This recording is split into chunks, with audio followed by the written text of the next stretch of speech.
Hello everyone and welcome back to Nightmare Gaming. My name is Anthony and welcome to this week's Hit or Miss One Beard Reviews, where this week we're going to be talking about Mystic Tower.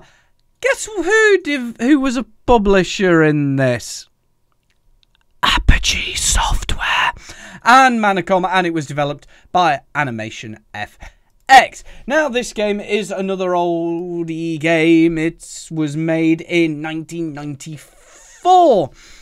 And the idea of this game is you're basically some crotchety old wizard dude and you have to go through a tower and kill a lot of weird and wonderful creatures using spells that you know, but you have to find ammo for them, so it's a little bit weird.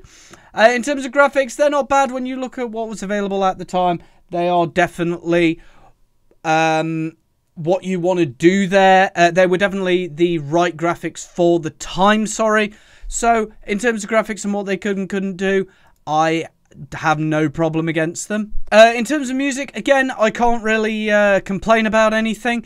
It's the same music that's in a lot of these sorts of games. It's a very basic 8-bit tune, but it fits the sort of oldie knights in shining armor sort of style. So, again, I can't really complain about the music. Cinematics, there were none. So I can't really comment on that.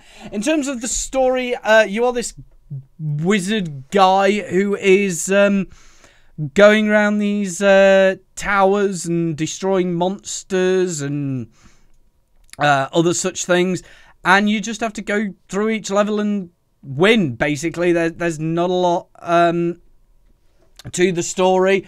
Why you're trying to do it, I was a little confused on. So I basically, I think you've been hired by a couple of guys to do it. Why you're doing this, I assume you're just a nice guy, but yeah, it's a little bit a bit weird. In terms of the content, it's stuck to its, you know, what it's good at. It's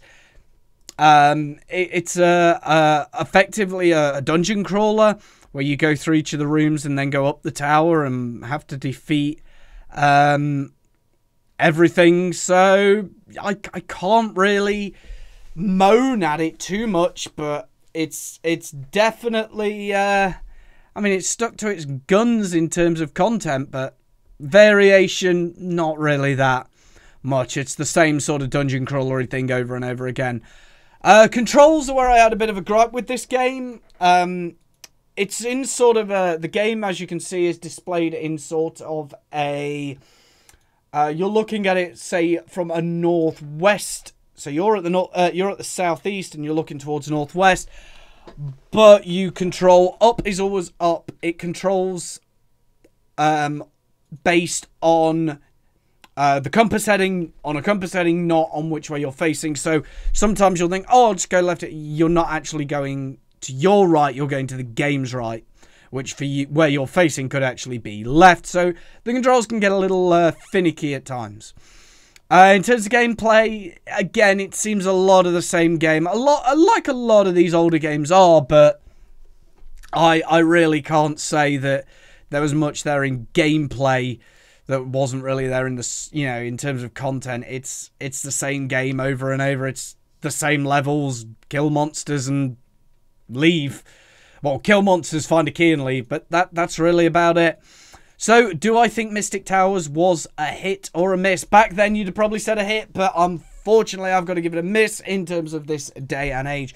So, this is where I'm going to leave this week's Hit or Miss One Beard Reviews. So, hey everyone! So much for watching this week's Hit or Miss One Beard Reviews on Mystic Towers. I've been down to Nightmare Gaming. Guys, I was have a good day and a scary night. Bye-bye.